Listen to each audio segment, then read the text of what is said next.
Hi, it's John at Petties, back again with another video to answer those questions that we get asked on a daily basis. So the question we're asking today is, what should I do to prepare my house for sale? It's quite a complex subject, but there's lots that we can do to make things a lot easier for you. I always say to people, think about the process that you go through when you go to view a property yourselves, or you have gone in the past where you looked at your home and the current home, or any time you've been to someone else's house. Think to yourself, is this how we want them to see it? Think about from the first point when they arrive, not at your front door, but outside the house. Most buyers will take a step back, walk across the road, look up, and then they start to look down. They'll look at the chimney, the roof, the windows. They'll look at all those sort of aspects. So have that in mind. A lot is said about first impressions, and it's absolutely true. So from the very first point where people approach your front door, think about that. Even to the extent, is it clean? Front doors have got a way of collecting dust. Clean your front door. Make sure the doorstep is nicely looked after, polished if necessary. But then as that door opens and the front door is open, you come into a hallway. It's probably, for me, one of the most important areas of your home. Most people have a large collection of shoes by the front door. They might have a hall stand full of coats. All of these things are going to, one, detract your buyer's eye from your home, which is what they're there for. Also, it's closing down that area. We talk about first impressions, and that first impression must be of a lovely big open space, as open as you get it. You don't need a lot of furniture in your hallway if you can help it. I might be going on a little bit, but for me it's important. It's that first impression. The door's open, you've got light and space. Because sometimes it's difficult to see your own home in the eyes of a viewer, get your friend to have a look around your house and be brutally honest. Ask the questions that you might not want to hear the answers to. I'm saying that you want a nice, bright house. Is that the impression that they get, or does it feel a little bit dark? Smells are very important. People who come into your home and pick up a smell, and it might be of, if you have dogs or things like that, it can affect whether they're going to be interested in it or not. It's important. I've done thousands of viewings, and one of the most common questions I get asked is, what storage is there? It would appear we have a bit like the weather, but we seem to be obsessed as a nation with storage. So what you don't want to do when I talk about declutter is fill all your available storage with your clutter. That's actually going to defeat the purpose of the exercise, which is to make every area of your home feel as bright and spacious as it can possibly be.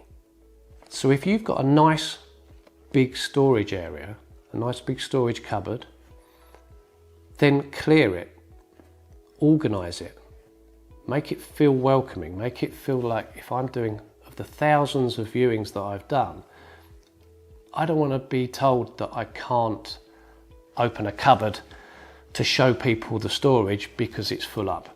So just have a think about that. The storage areas are every bit as important as any other part of your house.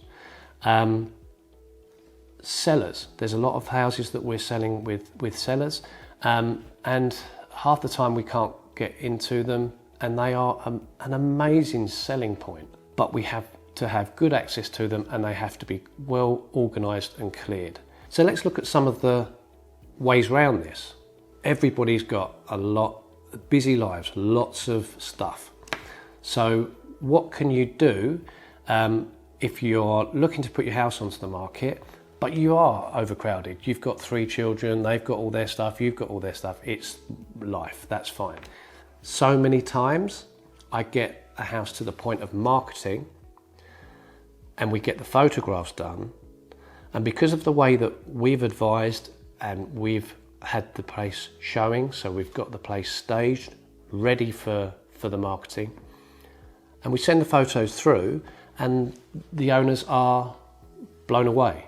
They would like to buy this property, but it's their own property. But we've done our work and it's looking absolutely spot on. We've had people that have actually taken out a self-storage unit. We've had people that have taken a garage and rented a garage on a short-term basis. These are extremes.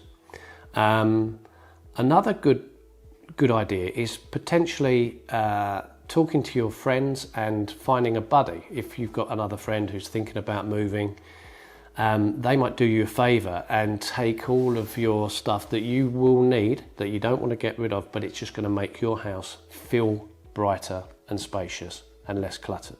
Another important factor to think about is that people are coming around to view your house.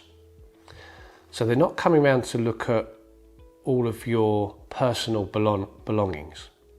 So think about that when you have walls full of photographs of your family. Photographs are important. We need colour, you want warmth, it's great. But there's a balance. And there's areas as well that people like to have photographs, and again it could close in the area. So any small areas like hallways, like stairs and landings, think about that all the time. Another very important factor is furniture. A lot of people are given furniture, have too much furniture in different areas, and again that's going to close a room in. So be very aware. If you've got pieces of furniture that you're no longer using, then they need to go. And make sure that you keep each room, keep as much floor space as you possibly can. There's lots that goes into what we do and how we advise people. How to prepare your home for sale is just one of them, and I've only just really scratched the surface in terms of getting it to the point where really the next point is what works you need to do prior to the property coming onto the market. But for that, because that's quite involved as well, we're going to do another video. As I've said, there's lots to consider when you're putting your property onto the market.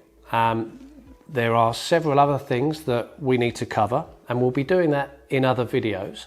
So stay tuned, and we hope to see you soon.